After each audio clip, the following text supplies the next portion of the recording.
BJP নেতা কৃষ্ণা প্রসাদের উপর অভিযোগ উঠেছে তিনি একটি কম্বল বিতরণ কর্মসূচিতে গিয়ে এক মহিলাকে শারীরিকভাবে নিগ্রহ করেছেন।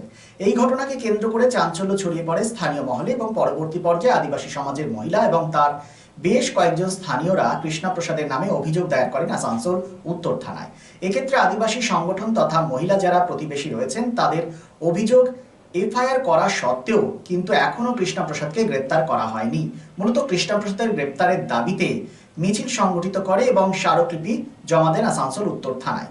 কি বলেছেন তারা শোনাবো আপনাদের। लाइव में था कुछ है, किया हुआ है जो भी किया हुआ है।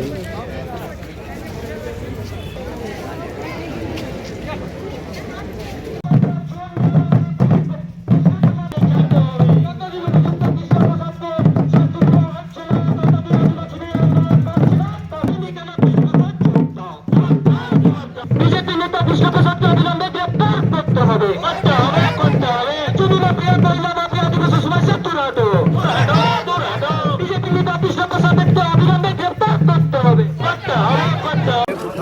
আপনারা অবগত আছেন, গত 19 তারিখ সকাল 11টার সময় আমাদের শালডাঙ্গা গ্রামে 13 নম্বর ওয়ার্ডে আমাদের যিনি নির্যাতিত হয়েছেন, আমি নাম উচ্চারণ করছি না, যিনি নির্যাতিত হয়েছেন মহিলা, সেই মহিলাকে যিনি নির্যাতনকারী মানে তথাকথিত বিজেপি নেতা, যিনি বর্তমানে তিনি নিজেকে বিজেপি নেতা পরিচয় দিচ্ছেন, তিনি বলেন আমি নাকি সমাজসেবী। যারা ঝান্ডা নিয়ে মানুষের ঘরে রাতের অন্ধকারে ভোরে সকালের ভোরে যারা বাড়ি বাড়ি পৌঁছায় তারা সমাজসেবী হতে পারে না। তারা আজকের দিনে আমাদের আদিবাসীদের যে সামাজিক ব্যবস্থা, সেই সামাজিক ব্যবস্থাকে লুণ্ঠন করার জন্য, সেই সামাজিক ব্যবস্থাকে শেষ করার জন্য তিনি যে রাস্তা অবলম্বন করেছেন, সেই রাস্তার অবলম্বন করার বিরুদ্ধে আজকে আমাদের এই আন্দোলন।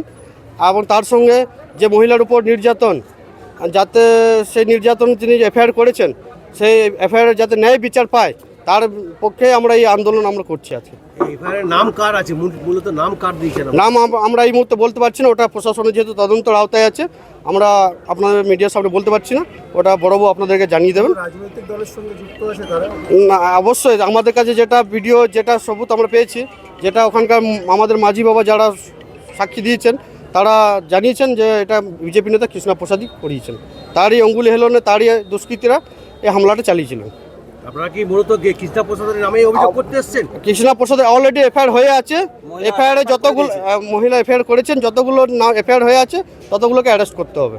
এখনো পর্যন্ত অ্যারেস্ট হয়নি? একজনকে আমাদের কাছে এখনো পর্যন্ত আমাদের প্রশাসন আমাদের কিছু জানায়নি। আমরা এখন ওটাই প্রশাসনকে জানতে এসেছি কেন এখন অ্যারেস্ট করা হলো না। রাজনৈতিক দলের সঙ্গে যুক্ত থাকার জন্যই কি তাকে গ্রেপ্তার করছে না, কি মনে করছে? অবশ্যই সেটা বোঝাই যাচ্ছে প্রশাসন এটা কেন নেগলিজেন্সি করছে, কেন উনি তো নিজেকে বিজেপি নেতা পরিচয় দিচ্ছেন। তো আমরা জানি না ওনাকে কেন গ্রেপ্তার করা হলো না, কেন আমাদের আদিবাসী সমাজকে এইভাবে বারবার প্রশাসনের দ্বারস্থ কেন হতে হয়, সেটাই আমাদের আজকে জানার। আজকে 19 তারিখ, আজ 1 তারিখ, 10-12 দিন পেরিয়ে গেল, সময় গত হয়ে গেছে।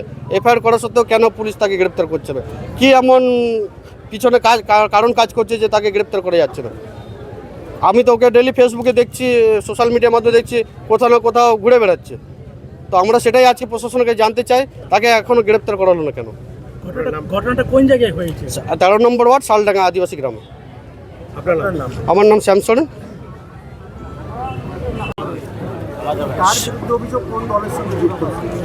দেখুন, সর্বপ্রথম তো এটা হচ্ছে যে এখনই আমাদের শ্যামদা বলে গেলেন আর কি, যে শালডাঙ্গার এই আদিবাসী যে পাড়াটা, সেই পাড়ার ভিতরে ঘটনাটা, তো যে ঘটনাটাকে কেন্দ্র করে অলরেডি আমাদের যিনি অত্যাচারিত হয়েছেন এবং নিগ্রহ যিনি হয়েছেন আর কি, অলরেডি থানায় কিন্তু উনি কিন্তু এফআইআর করেছেন, লিখেছেন।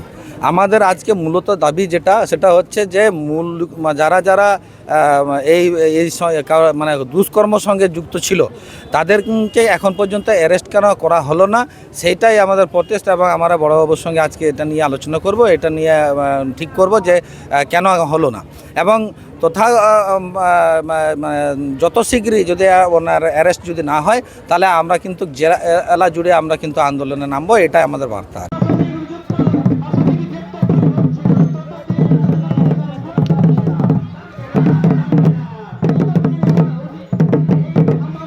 অন্যদিকে বিষয়টি নিয়ে কি বলেছেন বিজেপি নেতা কৃষ্ণা প্রসাদ, সেটাও শোনাবো।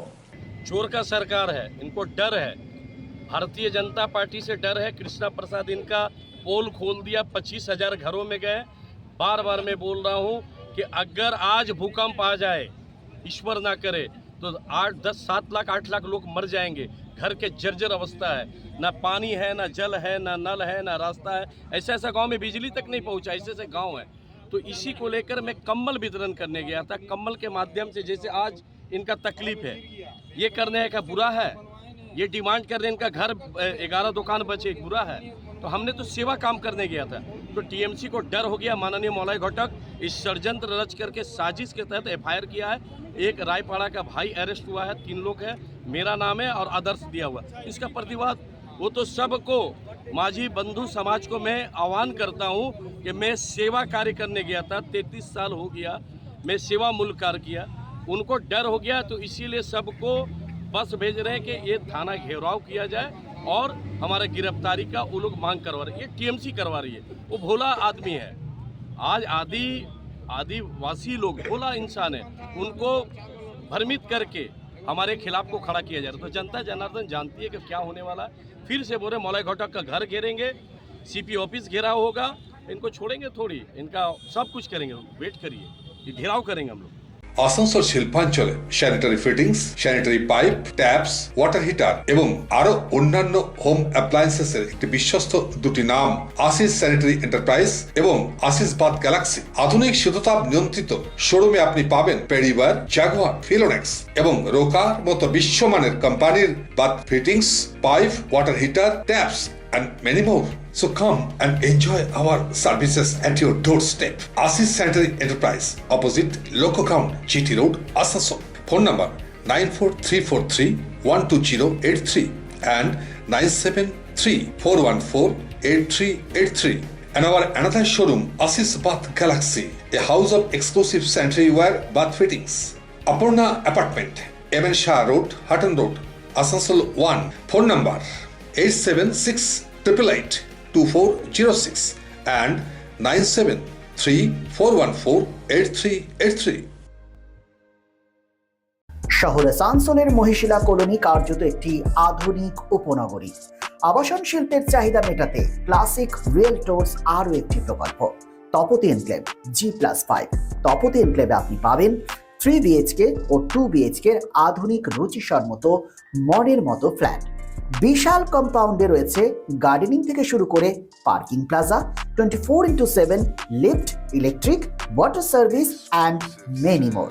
সবুজ প্রকৃতির মাঝে দূষণমুক্ত পরিবেশে নির্মিত হচ্ছে তপতি এনক্লেভ।